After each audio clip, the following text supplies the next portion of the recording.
There aren't many industries that can produce multi-billion dollar startups, but some industries stand out with very high supply, very high demand, and these industries, in some cases, are underserved. I think that the refurbished tech space is one of those industries, and we have yet to see a unicorn coming out of this region that is able to capitalize on this industry. So I invited Baldeep, the CEO and co-founder of Revent, to come speak about their efforts within the industry. I think, and I truly believe, that they could be one of the players that truly make it out of this industry. I hope you enjoy today's episode. Not only do we cover things to do with Revent, but also knowledge to do with the industry itself. And perhaps you could go out there and build the next billion-dollar startup in the industry. So we're back again, recording the first episode of the year 2025. I'm sitting here with Baldeep, the CEO and co-founder of Revent. I think it's only right if you give a formal introduction for yourself. Sure. So I've been in the region for almost 7 years now. Was doing mix of consulting and full-time roles. My last full-time assignment was with noon.com in the region, wherein I got the opportunity to build a re-commerce business for them from scratch. When I say re-commerce business, it's the business around used, refurbished, pre-owned products. Okay. We built it for UAE, Saudi Arabia, and Egypt. Took it to a level of around a $30 million business for them. This was 2019 to 2022 before starting Revent. Before this, I spent a good amount of years in e-commerce leadership positions back in India, in companies like Walmart, Rocket Internet, Snapdeal, to name a few. Yeah, so that's about me. Very nice. Some of the biggest players, not only globally, but regionally. Yeah, that's correct. Yeah. Very nice to hear. Okay, so how did the idea of Revent come about, and also what is Revent all about? So initially, we started Revent as, so to say, an Amazon for pre-owned electronics, Okay. and so essentially trying to solve for the trust issue that today remains as the biggest issue that is preventing in the adoption of pre-owned electronics. And we said that after knowing that while there are attempts at solving this problem, but the existing platforms like C2C platform, etc., they cannot solve for trust. So we said, okay, we'll take the trust issue head on, and we'll build something for consumers. Okay. And today, as Revent stands for consumers, we have an omnichannel presence, and not just our own platform, but omnichannel presence on solving it for consumers. So that's one.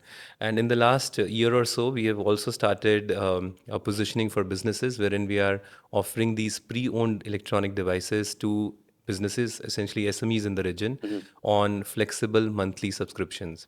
And with this positioning, businesses, essentially, small businesses with limited cash, they find a lot of value with such kind of offerings. Yeah. So just to simplify it, it's the idea of you having devices on hand.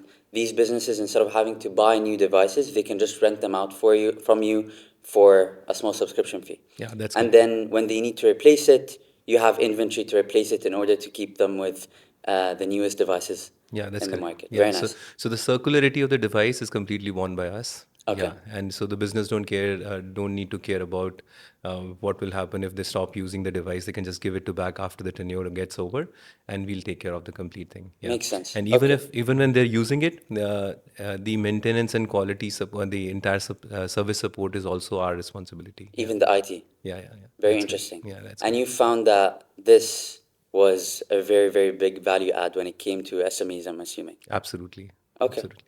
So, one thing I'm very, very interested to talk about today is the refurbished tech space in general, which Revent operates in.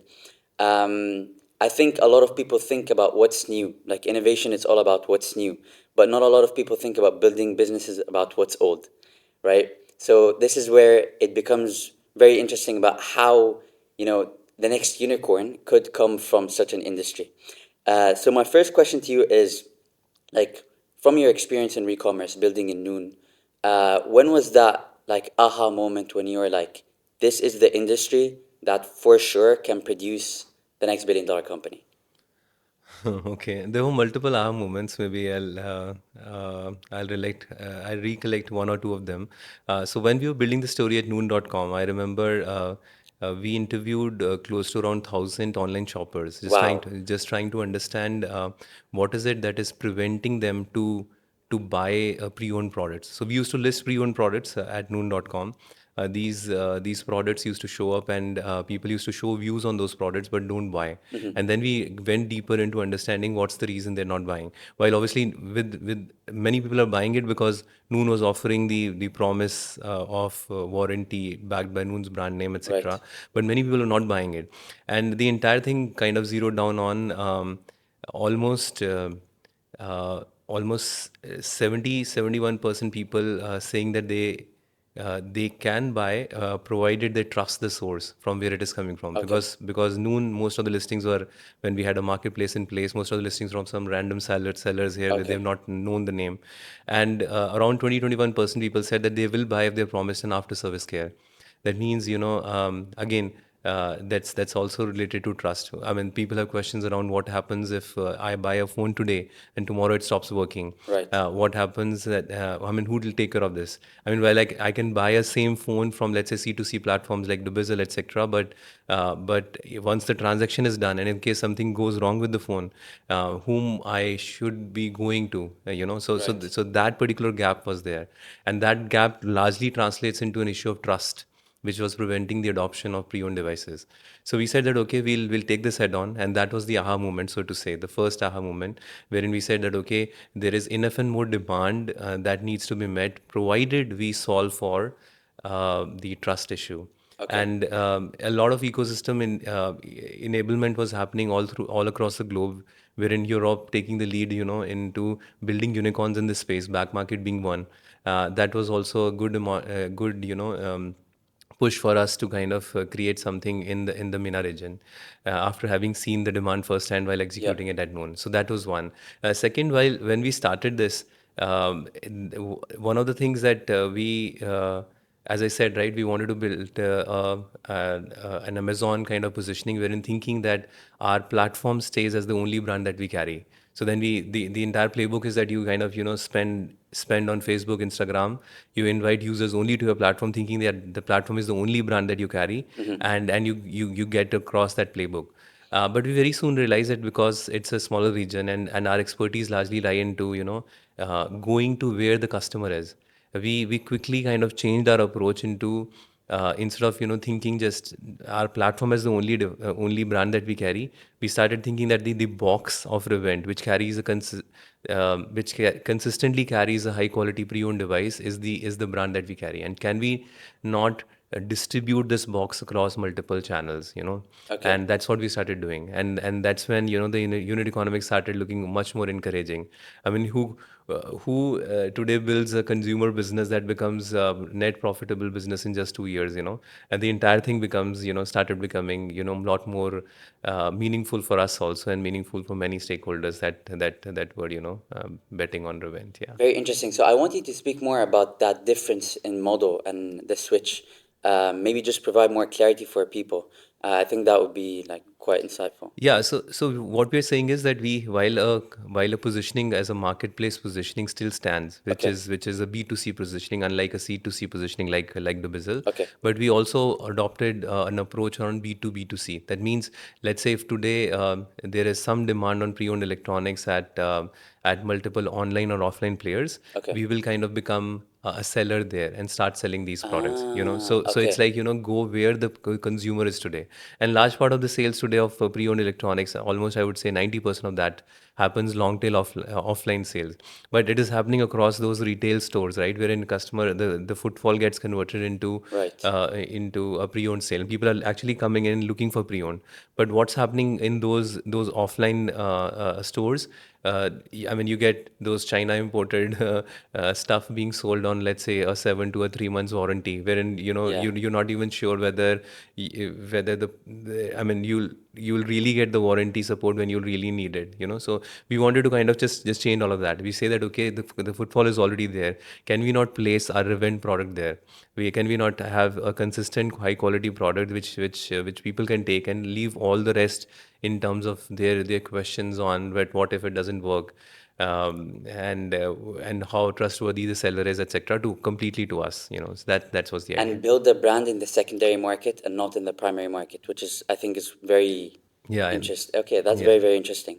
So I'm also curious to know what's the view of like the largest tech players on the refurbished market. Like would somebody like Apple, who are of course incentivized by selling new devices, do you think that they would have a positive or a negative opinion on how massive the refurbished market is for like Apple products? Yeah, I mean, so see, for Apple, they already know the space, right? I mean, there is a certified pre-owned that comes from Apple. That's a most high quality pre-owned device which Okay, Apple themselves certify. okay. They bring it to the market, and it's called CPU. You can go out and buy a CPU out. But there is this. I mean, while Apple does this, of knowing the market, knowing the opportunity, but there's enough and more devices still, waiting for landfill, which perhaps make this opportunity much more interesting Hmm. for players like us. And we kind of lie in that space. And Apple always sells it at a much more premium, that because of the brand, etc. They Yep, carry. And sometimes it price differential on CPU versus new becomes, very less meaningful. agreed. And while we can sell the same quality product with our own grading systems, etc., is much cheaper price for end consumers. Yeah. So to your question, the bigger players definitely are seeing the opportunity, but the point is to see it in a way that they have to now start adopting much more sustainable practice to ensure that they stay relevant in the game. And when I say relevant in the game, it's more like and not shy away from taking stands into selling pre-owned, while even if it cannibalizes the new product sales, so to say. Okay. And if they don't do it, then obviously there'll be players like us, Revent, and many others who will probably take the tide and build something grounds up. Yeah, So you're which we're saying anyways. that maybe one of the problems that they're not really tackling is that they're not pushing it enough Yeah, because they're incentivized by the sale of new devices. absolutely. And somewhere there's a fear there that in case they press pedal, that they press acceleration on this, that will cannibalize the new product sales. Yeah, Okay, very yeah, yeah. interesting. Okay, and so talk to me about sourcing. Is sourcing refurbished tech products a big challenge, or do you think that these are widely available? There hasn't just been like this company that is has been able to like encapsulate all of that supply. So I think the answer to this question is largely regional. So there are regional specific nuances into sourcing refurbished products. For Okay. example, let's say if I talk about UAE, UAE is a global capital on the movement of refurbished devices. It's extremely easy to kind of get any quality refurbished device by sitting in the UAE, and many devices they come in, they don't even get consumed in the local population. They get exported from here, Okay. from the ports to other countries. And let's say if I compare this with Saudi Arabia, where we are present, and Saudi Arabia legally it's not allowed to import a pre-owned device. Yeah, Ah, so that means you have to rely largely on the local aggregation that's happening internally. okay. So let's say if you have a phone and there are players who will probably take the phone from you and they'll refurbish it, etc., and make it available to players like us to resell it again. So they Understood. do the local aggregation. Yeah. So the answer is like quite regional, and there are regional specific nuances. But I mean, we are in a way blessed that we have started this in UAE, which happens to be a global capital in a way, and we can technically serve any country today with by importing anything in UAE, and then having that country served through exports from here. Yeah, Lovely. yeah. Also, when I looked at the market, over the last 5 years, I think there were a few other startups that tried to tackle the refurbished market, but they ended up just kind of slowing down a lot or failing. I'm just curious to see if you've looked at them, you understand why they failed. Perhaps you could give us some insight. I won't be knowing why they fail, but I can probably give you a sense of the business models that exist. So today, see the entire commerce and the pre-owned industry. It actually goes from a person having a person using the phone, and it's there in his hand, Right. to another person who will eventually use the same phone. Right? The Okay. commerce is only split there. So there are companies that will apply in this C2B space. They'll come to you and say, "Hey, Mr. Adam, you have a pre-owned phone. Mm-hmm. I'll give it to me. I'll give you upfront cash." So there are those C2B companies that ply in this space.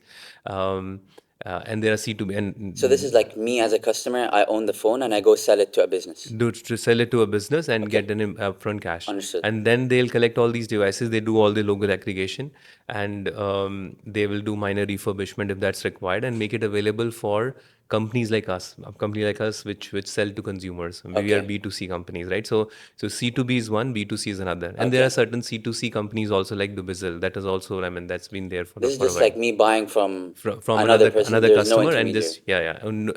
just with the portal being the intermediary, but portal is only doing the matchmaking. They're not Right. taking care of anything else around Okay. the transaction. Yeah, yeah. Very nice. So you think that the biggest advantage is also just how you innovated on the business model itself, which is the fact that you own the devices, you're renting them out, and you're managing the IT, you're managing the, I'm assuming, warranty as well. Yeah, that's Because, correct. okay, very That's nice. correct. But this proposition of renting is only applicable to businesses. I mean, if you Right. ask me a device, I won't obviously rent it out to you. That, I mean, for in the current avatar that it stands, we Yeah. don't rent the device out. While there are players and unicorns in the space and built largely outside MENA, wherein they have a rental consumer positioning as well. Yeah. Okay. Yeah. Is this something that you're looking to explore? I mean, we would, but obviously it comes with its own challenges. And Right. with UAE being having 70% of expat population, I mean, with the thought of it, you think that it might be a nightmare executing such stuff. Yeah, Yeah, yeah. makes sense. Okay, interesting. I'm very curious to know, like, what's the boldest bet that you've taken with Revent since you started? Two things come to my mind. One is the entire thinking that I said, right, wherein we said that our platform is not the only brand that we carry, and Okay. we should go directly to where the consumer is. And then we started with I mean, we suddenly stopped marketing when that bad happened, and for a company that is totally focused on building something for consumers, stopping marketing is a bet that you take, Yeah. and then we say that, okay, we want to do it in a way that we understand it. I mean, we know that large part of the sales are today happening offline. Can we not tie up with retailers offline and sell Revent products there? And then I talked about the story. Yep. Then the second one is just last year, when we wanted to serve businesses, we said that maybe it makes sense to now start offering these devices on rentals, because as we understand, and we are our business ourselves, if when we started, if someone would have given these devices on rentals to us, instead of probably we relying on the bring your own device kind of a model, Yeah. etc., it would have been much easier, and perhaps much controllable from a business standpoint. Yeah. So it's innovating within that part or Sorry, introducing that feature. sorry, come again. Like introducing that, like playing on the B2B side as well. Yeah, that's correct. So B2B size itself was a huge bold attempt, and not many companies in the region, they provide. In fact, I can't think of a name. They provide pre-owned devices, and that too on rentals. And what was I like the risk associated with that? I mean, the risk associated is that one is you're taking a long-term bet. I mean, you're bringing the devices on your rolls, on your books, Okay. and then renting it out. We have never done a renting business before. It's largely a lending business that at the end of the day, Okay. and lending business, in case you give it to a business who's too new. Will present another set of risk for you. You never know when the business will go wherever, right? And Yeah. and these devices are with their employees, and some of the times the business have, if they're going south, they may not even pay employees, and the devices are with the employees, and then where will you go to collect these devices, etc. So all that risks were there. Slowly and surely, we are kind of trying to underwrite these risks with third parties kind of taking up. We've initiated those discussions with the bigger insurance players in the market, and they're trying to kind of build some kind of offerings for this space. Yeah, Very nice. yeah. My next question is, this is a wild question, but if you had $10 million in cash available right now to spend on the business, what would you do? Okay, I think money brings a lot of velocity. That's given, right? Once you have more money, you can velocity to your ambitions, right? You can execute much faster. So it'll definitely go in three predominant areas that I can think of. One is expanding quickly. We have a central tech today in place, using which we are serving the two markets where we are present right now, UAE and Saudi Arabia. We want to grow deeper into MENA region, and this money will accelerate that. Second, there is while I talk about devices a lot, but there is a good amount of technology that is supporting this entire businesses, both the consumer business as well as Right. the B2B business. We want to go deeper there, and as we can see today, and I won't talk much, but as we can see, there is a good amount of AI empowerment, AI enablement that can be done with the technology that we are trying to build. I mean, think about. I'll just leave you with this thought. Think about, let's say, you are an employee of a company, you using a Lenovo device that is known to us, and then you say that, okay, there's something or the other not working there. Hmm. The first interface can be an AI chatbot or AI enabled. Support, which can tell you step one, step two, step three, knowing that you have a Lenovo device versus, and the same answer could be different from, let's say, an employee who's Okay. using a Mac device. So that is what we are trying to build. That's the first layer, very simple, but a lot more can be explored in that. So second would be technology, where this entire thing will go, and third is to kind of build the right team. Most, I mean, right now, as an early stage startup, what we do, and this has worked really great for us. We are always hungry for interns throughout the years. We have tie-ups with all the universities that you can think of in the region. They keep supplying us interns, and many brilliant interns, so to say, they have ended up, getting absorbed with Revent also. But I won't call. I mean, but generally, when you kind of take it, and if intern has come only for internship, it actually helps a company like us into doing those smaller projects, which often get overlooked. Yeah, Where you get value and they also get yeah, value. absolutely, Very absolutely. nice. So another thing, just scoping it out and thinking more about the industry itself. What's an opportunity in the industry that not a lot of people are talking about? Like talking about the refurbished tech space. Uh, I think so. The entire circle, people talk about circular economy a lot, right? But the entire circular economy efforts have not come in a way that appears connected today. I mean, many things are happening in silos. For example, I talked about, right. There are companies playing in C2B space. There are Yep. companies in C2C space, etc. There are Yep. companies trying to for us trying to solve B2B and B2C, etc. So there are companies, but ideally, in a closed loop, if I were to say that, okay, here, hey, I get your used device, I put this into an engine, this entire thing becomes then usable for another person. I mean, when I say usable, that would mean the entire engine will now have it placed on multiple channels that have demand for pre-owned devices. So Right. this entire engine, the entire machinery, is today totally not connected. I mean, while in many disparate fashion, it is actually happening. Multiple things are happening, and I somehow feel that event can play a very big part into kind of making this entire thing connected. That's part of evolution. And second, I think there's also an opportunity into thinking about modular plays around refurbished. For example, let's say, I mean, if you're using a laptop, let's say, and the laptop stops working, so instead of probably making the complete laptop replaced, which generally people do and corporates do, can you not modularly replace certain components and just make it better? Maybe just Okay. just play with motherboard, play with certain chips here and there, etc. So this is one of the opportunity I think not many people talk about, and not much has happened. While I can see few players, very few players globally doing some things in these regards, and some of the remanufacturing around laptops, etc., is also happening. But not many people talk about. Yeah. Interesting. And the last thing is, what's the most counterintuitive lesson that you've learned while building Revent? Also, Well, considering the fact that you came from you, so you build a massive business within Noon. It's a company with a lot of resources, and then you leave that infrastructure, that access that you had to building a startup. I'm assuming it's very, very different. There were like some shocking lessons, I would say. yeah, that's correct. Yeah, so one of the lessons that came in, I think it came in the first year itself.